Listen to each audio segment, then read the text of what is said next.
normally there was something that the NFF did during some windows. You know, players will just organize a friendly, maybe against a club side in Belgium. They move from London, play, and go back to their club side. It doesn't take anything. It's not a window. Those are the things we should be doing. They've done it before. They know they can do it again. It's cost. It's cost. It's very cost effective because I mean, from London to Belgium, if you have a game you want to play against Irons of Germany, you just take a train from there and you are in Germany and you play the game and you return to London. It's just the synergy comes in, they gel, and so when they are playing together, it's easy to. Some of the players who played against Egypt, some of them were playing together for the first time. They trained only once or twice. There's no. Those are the issues that we need to tackle in Nigerian football. We need to really. We have a very passionate football president, you know, in Amaju Pinnick. But we need to also come around. I think not just being passionate, doing the right thing at the right time. I think that's really what is necessary. And then there's need for support from also the secretarial staff and everybody. So that's why because right now, and then even all Nigerians. Let me tell you, a lot of I don't know where I even belong, whether I'm supporting the system or not. So it's. I mean, it's. But then you just have to belong to one place, which is supporting the system. Look, the Super Eagles, if we have lost 19 billion naira as the sports editors, I mean, for me, that is even a conservative estimate that we've lost 19 billion as media, due to the Nigerian media. I work for a sports paper, Sports Day. I'm sure that if I have not lost money, we should have lost at least 20 million naira. If we have 20 under this no first class problem, and I mean, I'm sure I can make Cecilia smile.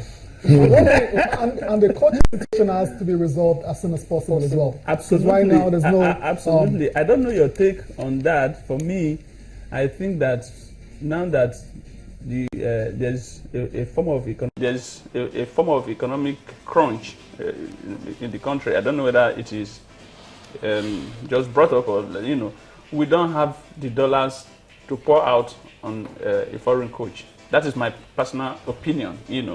Yes, the NFF is desperate, to get a very nice foreign coach. Yes. Now are we going to go to the backyard and bring a Gwen, bring this, bring that?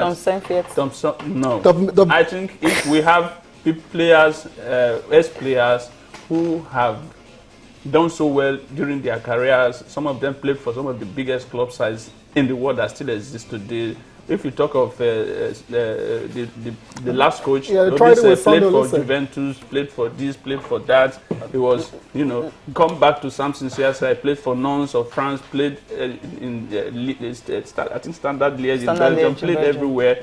They have passed through some of the biggest coaches. Come to Stephen Keshi, he played for Anderlecht, was captain. Everywhere he was captain of all the teams he has played for. He became national coach. All they need is support. Come to Austin Eguavoin, Cerezo will call him. He played for all the big sides. Come to Amuneke, he played for the biggest side now that exists in the club side that exists in the world now. That's Barcelona. So where are we? Why are we underrating ourselves? But Ben, it seems the Nigerian Football Federation cannot work with our coaches. Now check. We started from Siasia at first. We talked about the XSS coaches and all that. Siasia, Keshin, Steven, then you had Olise, then now again you're having a Siasia again. So at the end of the day, it's like these coaches haven't really spent a long time with them. Apart from Steven Keshi, Steven Keshi stayed up to the time he stayed simply because 3 years and won the Nations Cup. Exactly, yes, he didn't qualify for the next one. Got us to the second round of the World Cup. It should be respected. Cecilia, what I think we should do. Maybe that's why they're thinking of actually getting a foreign. No, what I think we should do is if you get a foreign coach, you respect him more than the Nigerian coach. That's right. So let us have mutual respect for ourselves. Yeah. Yes, we will have.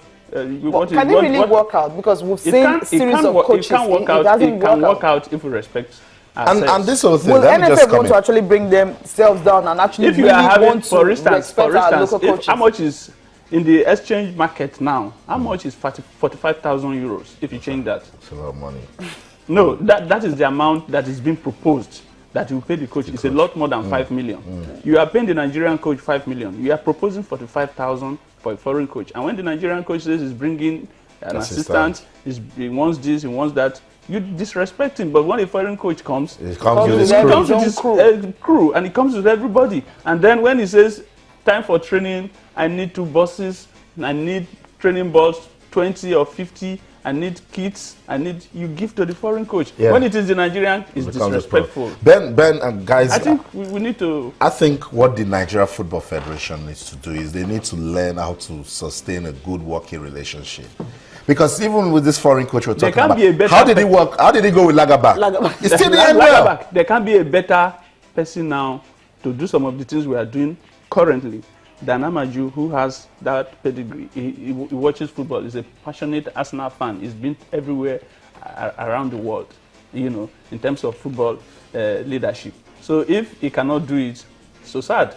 Okay, let's move on now. The other big headline on the Complete Sports, it's about Alex Iwobi. Wenger saying, I won't stop Iwobi from Rio Olympics. That is an interesting development. Right yes, now, in fact, I don't know why Sports Day is not here. We almost led with it. What we said is that Wenger releases Iwobi for the Olympics. It's on the front page too. I think that's a very good one. Iwobi is, for me, these are the future of Nigerian football. We saw a couple of young players that played against Egypt. I was so impressed. Victor Moses was excellent. Iwobi himself was, when he touches the ball, you are like, hey, this is, I think it was Austin who asked me the last time I was here, is this the future number 10 for Nigeria? And I said, I didn't hesitate to say this guy can hold the ball, he can dribble the ball, and when he's playing, distribution, his passes. Perfect. When he's playing for Arsenal, he scored last weekend. He's for Arsenal. That is one of the top club sides in Europe. If you have such a player who has, England were desperate to have him.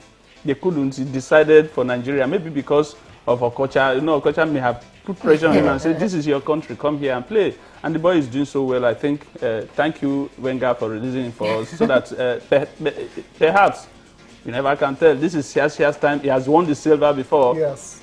Bonfrey won the gold in '96. Siasia, this is your time to go for the gold. And he needs all the best legs. Yes, and luck. Like you said, good luck.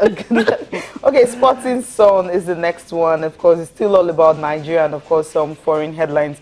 But the one I'm going to take is Minister fires Pinnick. I don't know what that one is all about. Then Rio Olympics, Siasia secures players release.